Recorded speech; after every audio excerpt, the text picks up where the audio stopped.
That makes no sense. It pops up how are you meant to put it on the table? It's instantly gonna fill you.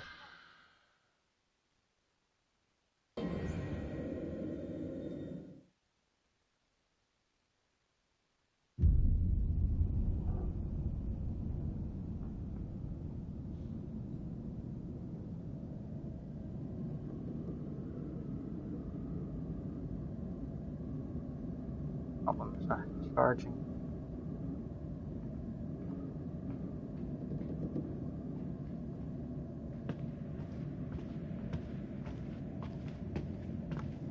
Hold over it.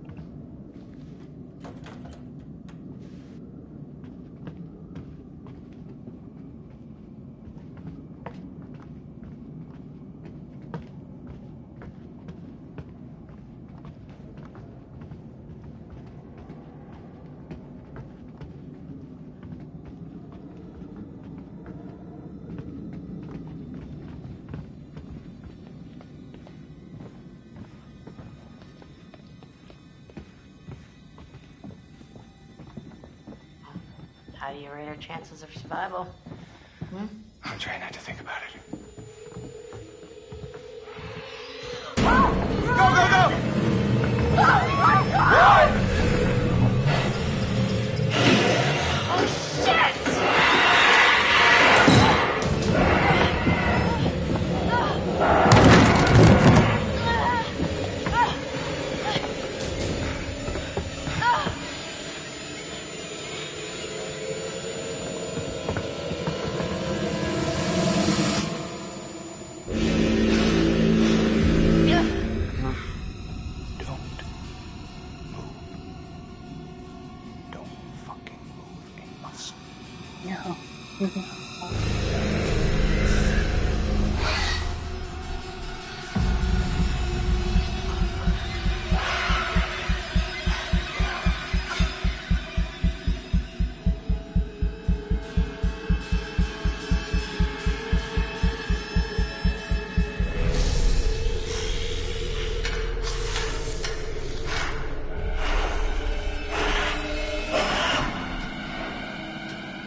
Right.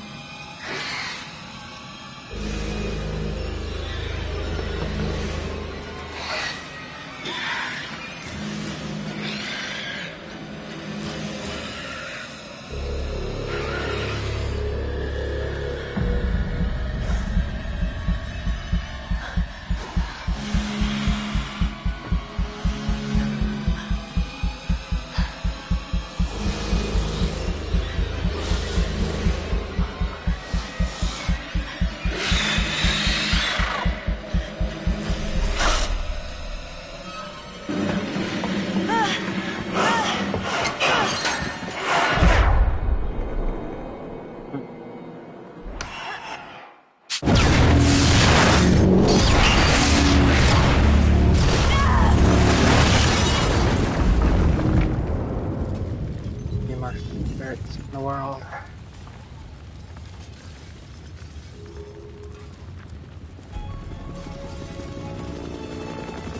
We have visual. The main structure is completely destroyed. Over. Uh-oh. I'm seeing something.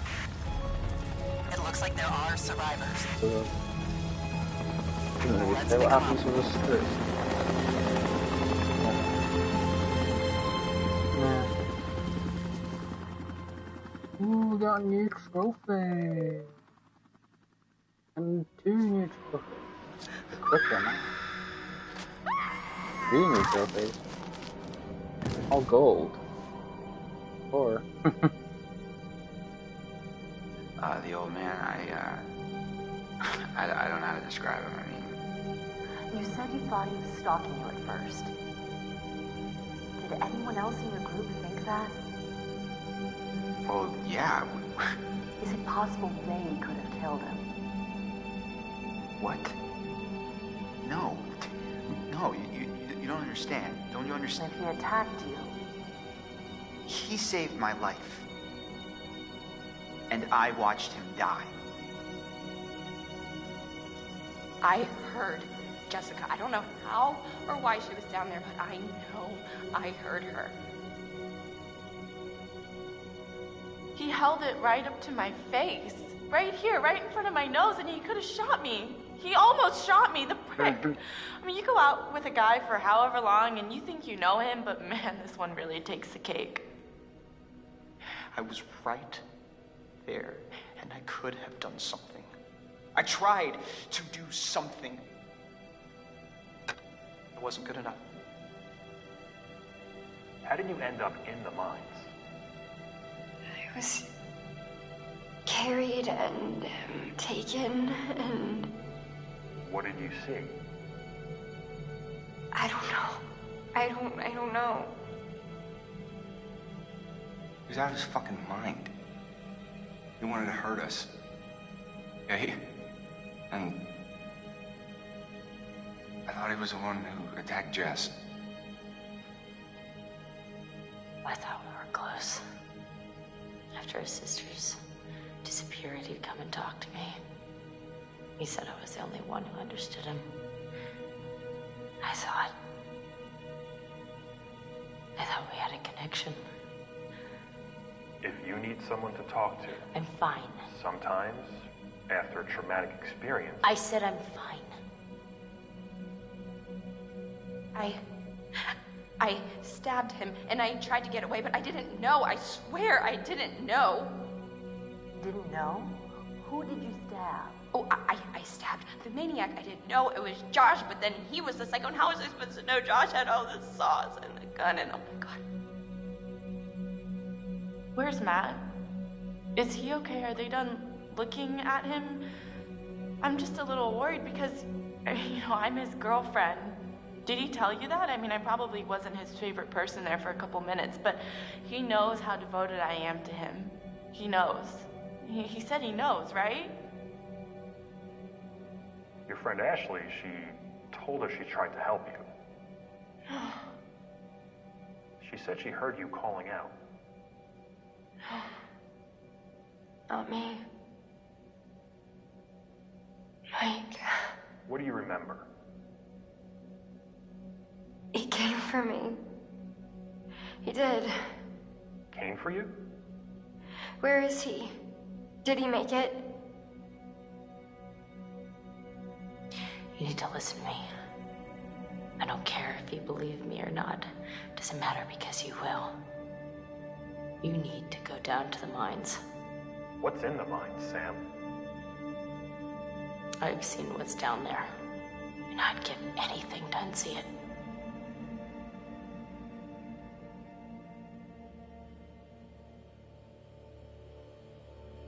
The perfect time.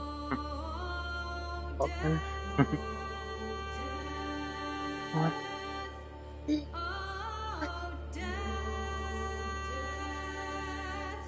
Won't you spare me over till another year?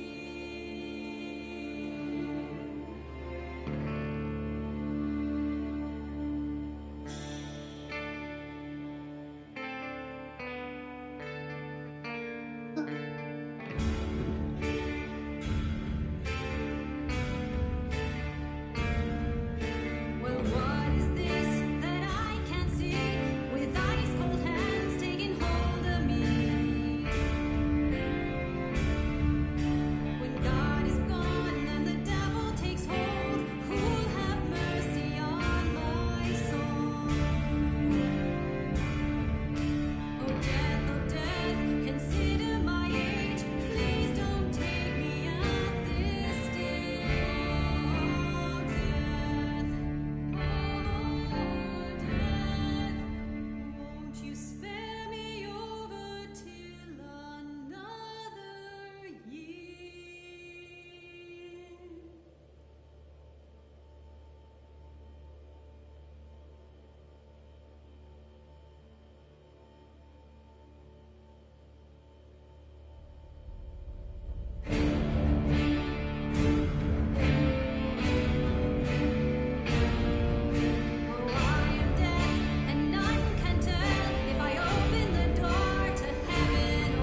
visual on a survivor.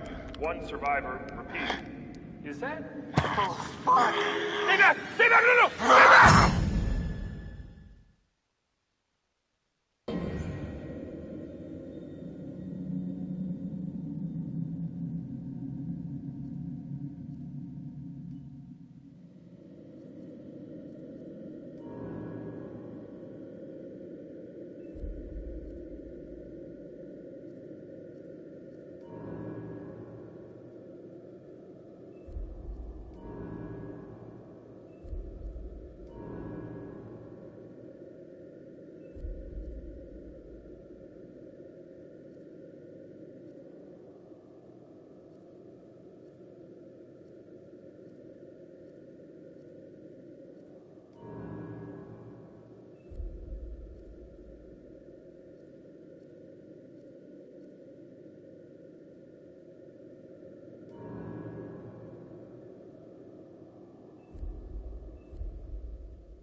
I am Hayden Panettiere, and we are here at the studio recording Until Dawn.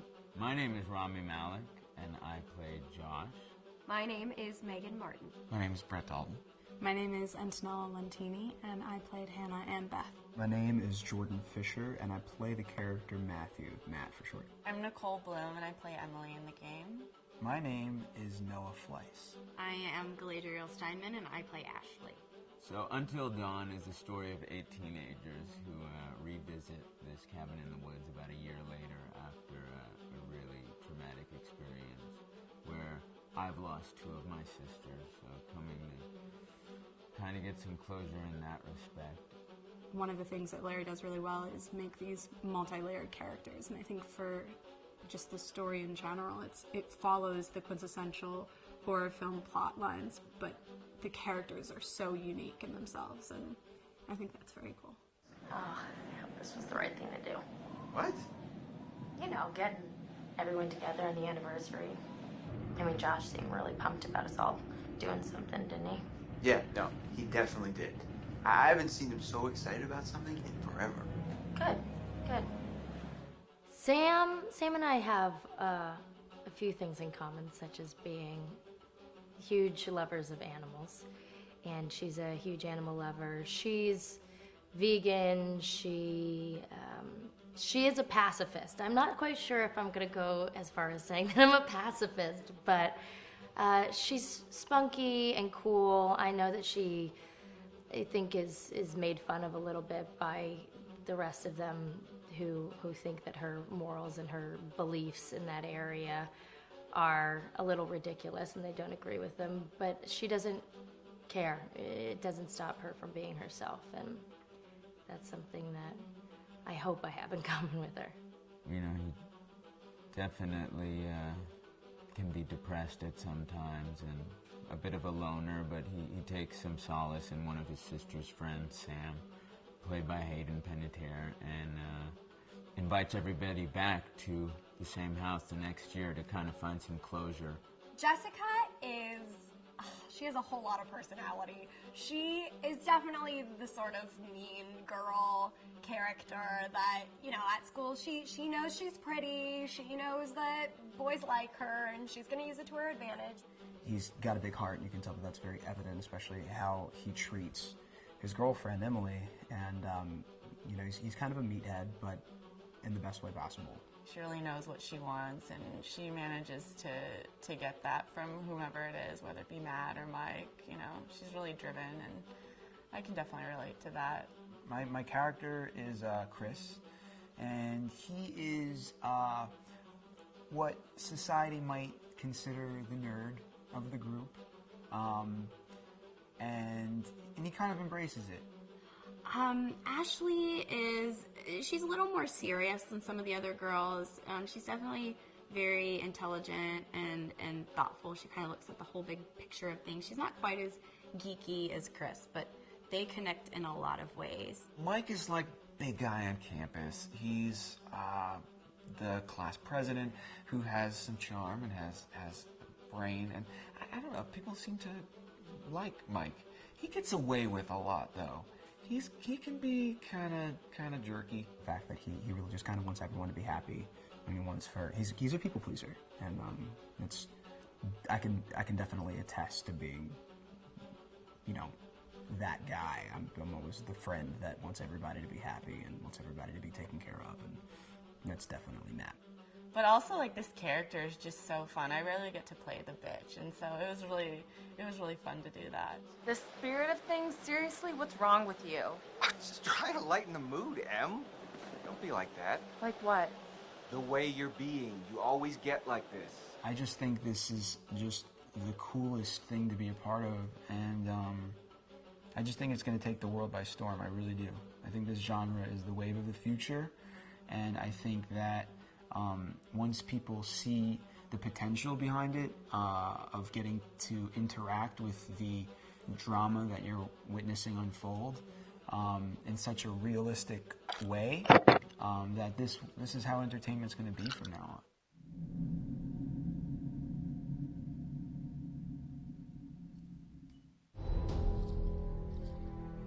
Hi, this is Lee Robinson, production designer on Until Dawn. The production design for Until Dawn started with the great teen horror script that sets the characters in a Canadian winter mountain lodge, being a contemporary setting with visual clues derived from classic films of that genre, such as Hitchcock's Psycho and Stanley Kubrick's Shining. The storyboards are vital to the production design, as it allows the designer to understand the scale of the environments to be made and the detail that would be seen to create the atmosphere of a horror. This took us into concepts that took these storyboards further, visualizing the world through the color palette, the lighting, tone, and the mood, and developing key locations such as the lodge, the cable car stations, the forests themselves, the wilderness. As you can see, the environments and atmospheres change quite a bit from warm and inviting to cold and threatening. The Millionaire's Mountain Lodge was a key example. It was designed to be made from nearby stone and timber, embedding it into the landscape, with a contrasting and contemporary interior needing to be opulent and extravagant. We created dark and claustrophobic corridors with ominous and large open spaces, almost cathedral-like in size, and with huge structures to silhouette and dwarf the characters within, providing a labyrinth to explore and wander. Each character was developed with a strong visual identity in mind, with contrasting colours, tones and silhouettes to identify them, each to have their own texture, pattern and shape, so that when they were lined up you could always identify them.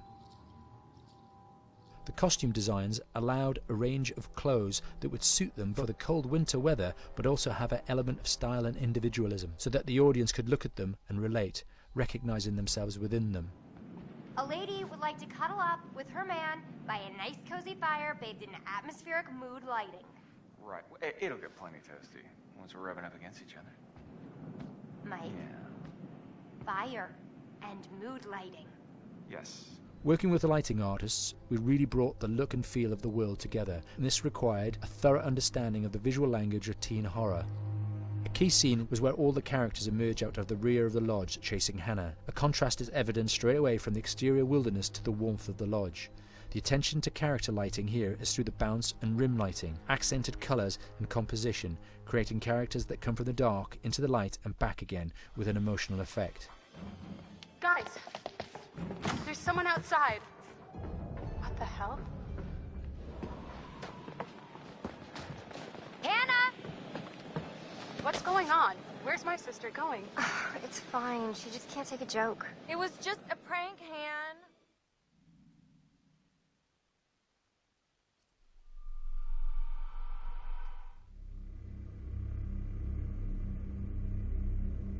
Until Dawn is a game that's full of horror, and one of the things we decided to do early on was to take a scientific approach to how scary it was.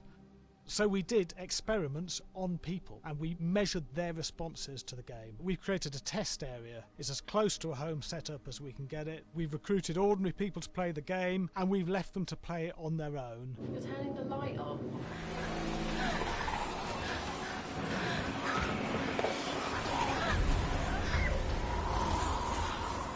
The only difference is it's rigged with cameras and microphones that relay the data through to the next room where people are watching them play. Bracelet here we use for biometric testing. It measures the player's emotional response. It's called a galvanic response sensor. It makes contact with the user's skin and it measures the electrical conductivity across their skin. It's the same principle as an old-fashioned lie detector. When you're stressed, you sweat a little, very sensitive, and picks up tiny changes if the player is feeling anxious or scared.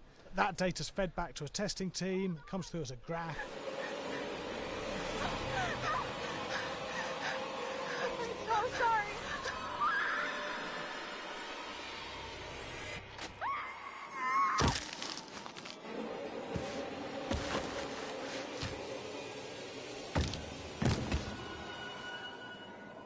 There's no point testing one or two people, you have to test a lot of people. What's your step? When we have a scare that's consistently has a measurable emotional response, then we knew it was good. If it didn't have that, it goes back to the team for improvement. The data doesn't tell us what's wrong with the scare, it only tells us if it's working or not. Wait, okay, so you hear that too, right? Josh. Here we have a chapter relatively early in the game. Weirdly regular. Nothing regular about it. We have to create tension and anxiety in the player so they are ready to receive the scare.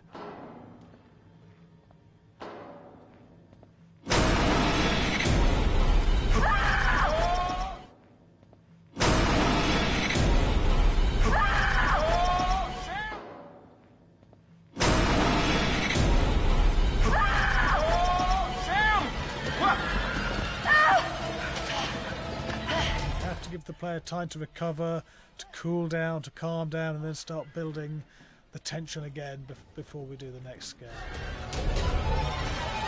Hey. What? Hey. What the hell? Ooh, you just got mugged.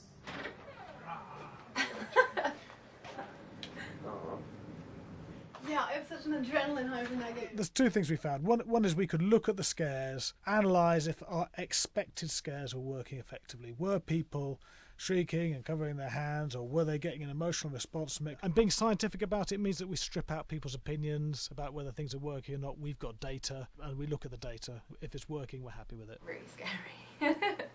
Bit scared and wanting to get away. I actually be maybe a bit scared to play it on my own, but in a room with the lights on, yeah, with some other people as well, yeah, maybe. But because I'm a scaredy cat, I would play with someone in the room. And the lights on. It was one of the scariest games I've played in a long while.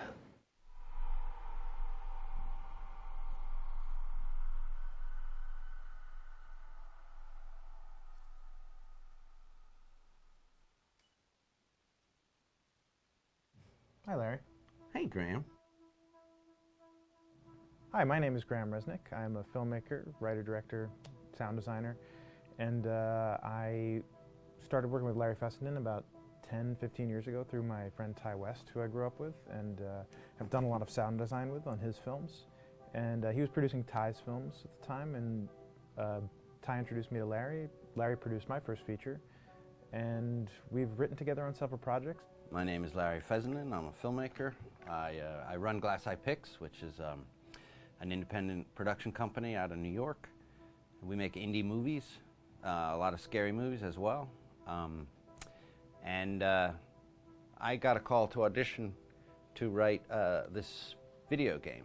And I called my pal Graham Resnick because Graham is a gamer. And while I thought I could offer something to the idea of writing this multi-branching story, I knew that I would want Graham's expertise as a lover of gameplay, since I guess games were started. So and just as a lover.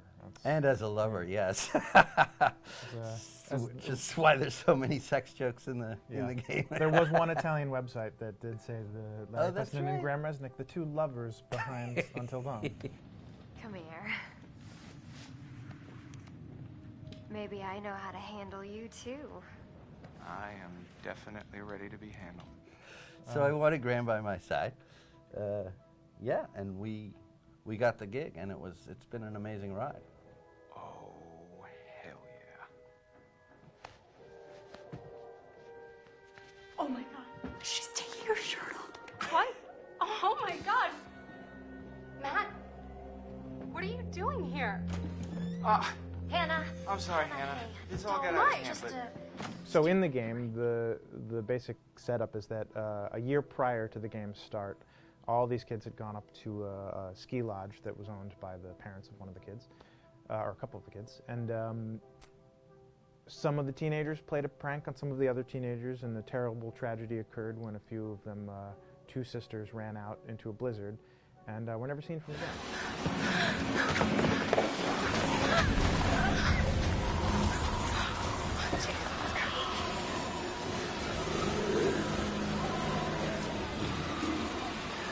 So now, a year later, this is kind of torn apart, this group of friends. They've gone through some trials and tribulations in the past year. The brother of the two girls has had a lot of psychological issues, and to kind of help him cope and help them all get over it, they all returned to the lodge a year later, back up on the mountain. And the idea is to get over it, but... the healing does not begin. Yeah, and these kids are all trying to find themselves. They've been through a trauma, but in general, they're just teenagers trying to figure out who they are. So they're all kind of falling into the patterns, the stereotypes, the characters they see on TV and in the movies.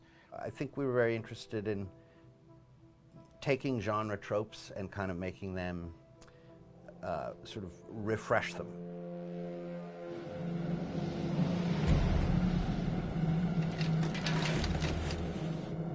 Hey, did you see that? Dad said it'd just be us this weekend. We're familiar with how slasher movies work. Most people have seen some horror movies, and we have established notions and preconceptions about the roles of the players in horror movies and how they talk and how they get killed and how they have sex. And to bring you into the game that way and then subvert a lot of those expectations was kind of our goal. They're haunted by some incident that happened in their past, which I think you pretty much figure out that that's going to have a role in their interaction.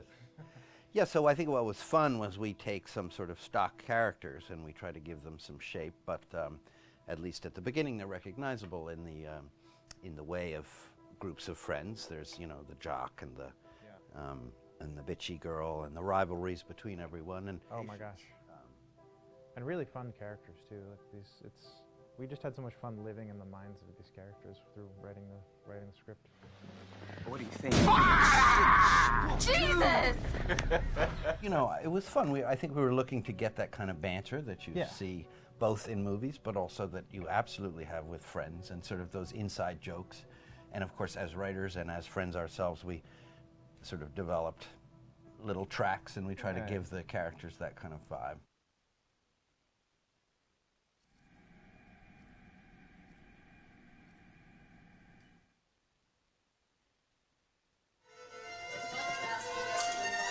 Yeah, fast and violent.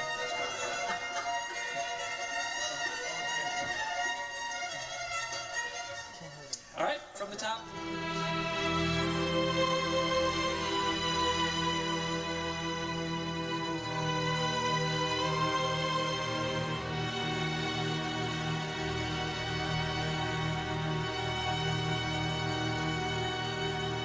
My name is Jason Graves, and I'm the composer for Until Dawn.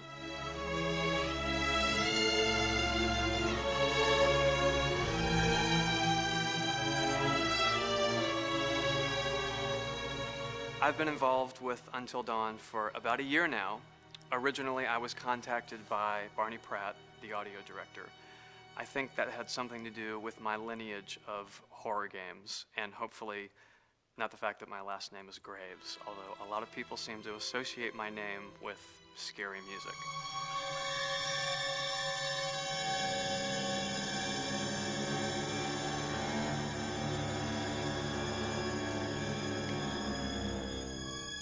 One of the things that was really exciting about working with Barney and the team at Supermassive is they really wanted something unique for the music. They wanted the music to stand out and be a character on its own in the game.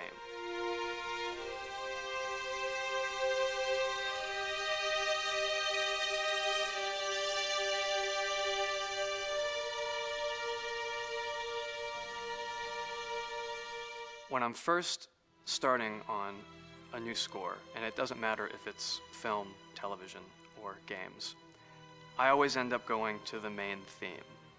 Sometimes the developer or producer isn't even necessarily interested in the main theme at the beginning. I just want to do it for myself, because for me, the main theme is the identity of the game. It establishes the mood, the atmosphere, and the character of the music and how it's going to be playing in the background. And that's what we did with Until Dawn. That was actually my demo pitch to Supermassive Games. I put a main theme together, recorded all the instruments at my studio, and sent it to them. And they liked it. We actually ended up recording that exact theme, all the instruments and everything, live here at Ocean Way probably 9 months ago. And that's what we've been using in all the demos for the game, and that's the final version of the theme that is the main theme that you'll hear on the menus and in some key pieces of gameplay.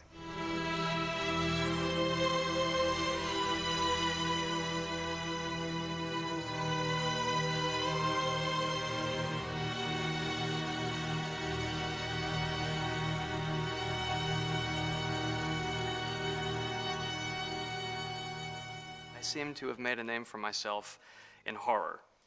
And there's something about scary music, I think it's maybe the lack of rules. The biggest rule in scary music is there are no rules, so you can do anything you want, and actually, if you end up doing things that don't feel like they would work out together, they kind of clash, and it ends up being even more effective for scary music. So that's what really drew me to Until Dawn, was the textures, plus writing thematic material that is interwoven with the scary textures. I haven't really done anything like that before. Usually it was just all tension all the time, and that's fun and it's great. But I'm actually at heart a very melodic composer. That's the kind of music I love listening to, and that's the kind of music I love writing. That's the kind of music I got to work on in Until Dawn. Very nice. Same thing.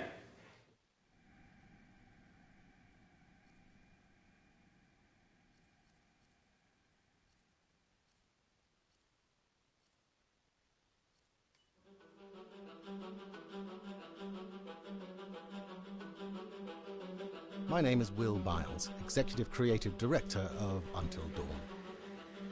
The first part of getting a believable facial performance in-game is to capture, topographically, the actor's range of emotional expressions as separate versions of the same head. Every tiny nuance gets digitized and merged, effectively creating a model that can recreate every facial movement that the actor makes. Once the topography has been recorded, the actor's performance itself can be captured by using a predetermined set of marker points, drawn precisely on the face, and a high-def helmet cam, wirelessly linked to capture devices. The camera is the small box where it looks like the microphone should be. Outro Sam. Mark. It records in high def the movement of the dots throughout the performance that will drive the expressions captured earlier. Unlike other systems, this form of capture is far less lossy because there are fewer interpretations between performance captured and performance rendered finally in-game. The audio is also recorded via two separate lavalier mics attached to the helmet. It takes a while for the actors to acclimatise to carrying around the recording devices and the helmet cams, but very soon the shoot becomes similar to any other effects shoot or a green screen shoot. The actors in these scenes are only recording facial animation, but use cursory body movements for pacing. Wait, and maybe we should all stick together and find everybody and make sure they're all okay, so... 1-1, the year before the prank. Take 2, Mark. Other than the other actors, they have to use their imagination for everything and everywhere that they are supposed to be seeing and feeling. Completed. Saved all the characters. From a hot midday studio in Los Angeles to a freezing midnight mountain in British Columbia. Got about 5 trophies or something.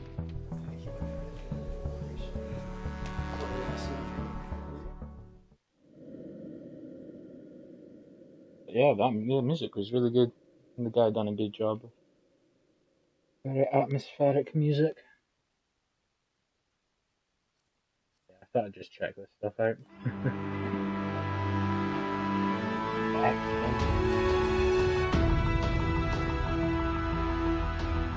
Because Until Dawn has a dynamic, ever-changing story, the facial performances and the body performances are recorded separately, with different systems.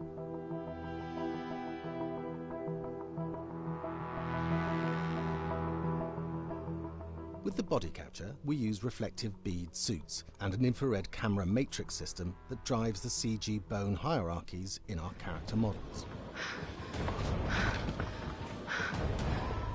These performances cover everything from character locomotion, scene-specific performances and stunt work, most of which was recorded at studios in Pinewood and Shepperton, near London. Hannah! Hello? Combining all the elements seamlessly in the final game becomes a formidable editing and logistical task. Every variation, both physical and emotional, must be combined in these multi-edits. Scaffolding props have to stand in for the sets, because the hundreds of infrared cameras have to be able to see all of the reflective beads on the actor.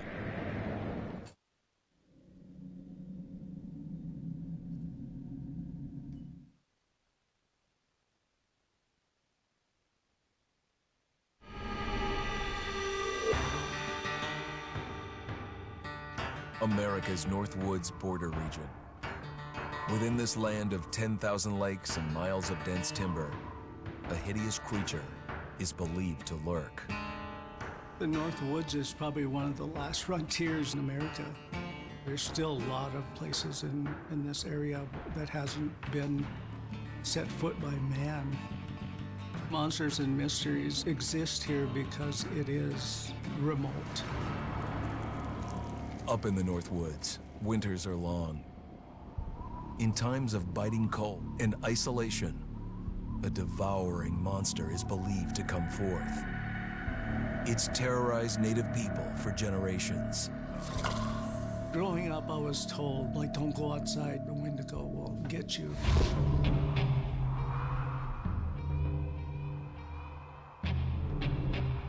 Among the traditions of the northern Algonquin tribes is the Wendigo, a monster that can seize hold of a person to carry out its hunger for human flesh.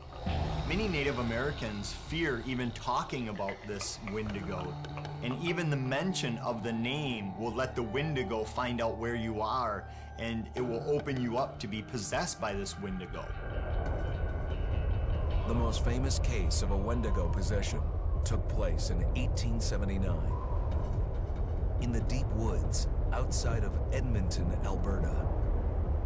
Swift Runner, a Cree Indian, was a trapper and a guide. He had left town the previous autumn with his wife, 6 children, and his mother. But when Swift Runner returned in spring, he was alone. Swift Runner came into a nearby village telling this heartbreaking tale. I had to watch them starve to death. Of his family being killed by starvation, and that he was the only survivor. My whole family gone. It wasn't hard to understand a family falling victim to a brutal winter. To even not. Yet something was suspicious about Swift Runner. He was a strapping man, and he came into town weighing over 200 pounds. It didn't look like somebody who had just weathered a terrible winter. He wasn't malnourished, didn't look like he was starving. He looked healthier than ever. After a few nights, it became clear that something was wrong. He started having night terrors, screaming in his sleep. I am the Wendigo!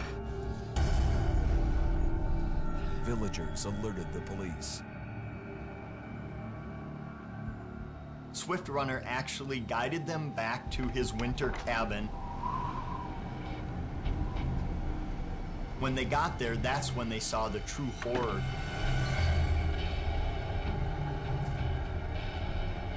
Human skulls were scattered around, many bones, some of which had been snapped in half and the marrow inside had been drained.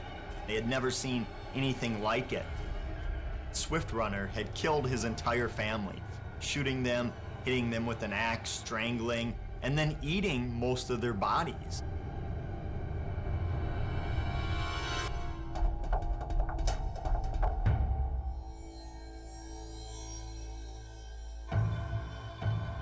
right up until the moment the noose was on his neck. Swift Runner swore the evil spirit of the Wendigo had possessed him and twisted him into a cannibal killer. When he was on the gallows, Swift Runner himself said, "I am no longer a man."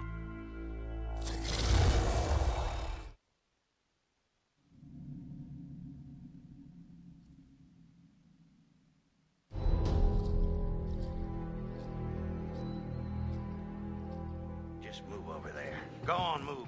Let me say what I came to say. I'm here to tell you what you're up against being back on this mountain. You should never have returned.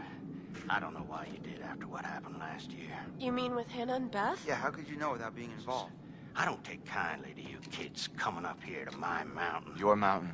The mountain don't belong to me, it's true. But it don't belong to the Washingtons. This mountain belongs to the Wendigo. Hi, this is Lee Robinson, production designer at Supermassive Games. Understanding the ancient myths of the Wendigo was key for their development that helped the visual look. Through sketches and concepts, these elements were visualized, such as eyes being milky, almost dead, with loss of lips and eyelids due to frostbite, fangs growing and arms and legs getting longer, with skin hardening and thickening to look snarling and menacing, yet withered and lean. The hell was that? Another fingers and toenails extending like claws, allowing them to climb effortlessly. We made them look gaunt and weathered, and having ragged remains of clothes they wore. Blood-stained and rotten, with patches of hair still remaining, they retained strong skeletal limbs, which enable them to be agile and quick through the environment. Where are you? My name is Jamie Gallipo, animation director at Supermassive.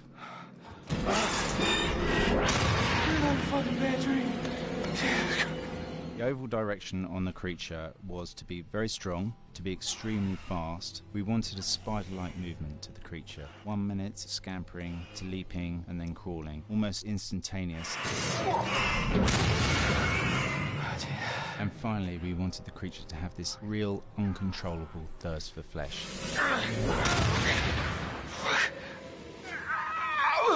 From a sound design perspective, the Wendigo is a real challenge. For the main vocalizations of the Wendigo, we used our own vocalizations, various different animals from the exotic to the farmyard, various plugins and processes to gel these sounds together and keep a human resonance behind that voice, telling the backstory of the Wendigo.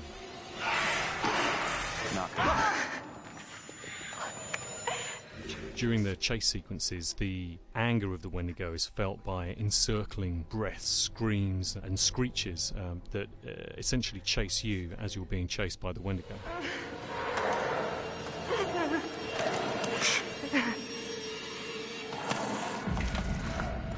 We would layer them up in a multitude of layers, sometimes 15, 20 sounds playing at the same time, to build up the vocalizations for this fearsome creature which is always in attack mode, hyperactive and chasing you throughout the game.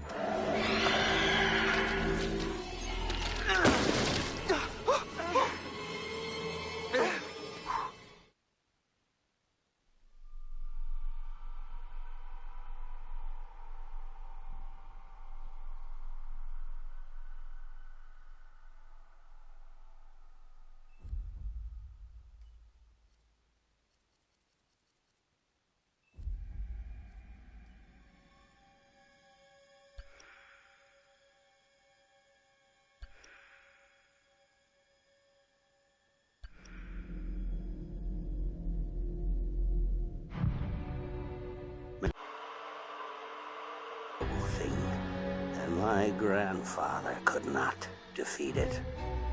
Sometime after, the prospectors came to mine this mountain until a cave-in trap and driven mad murderers, cannibals, eating human flesh, taunt them with fire. Years after many moons and many hunts,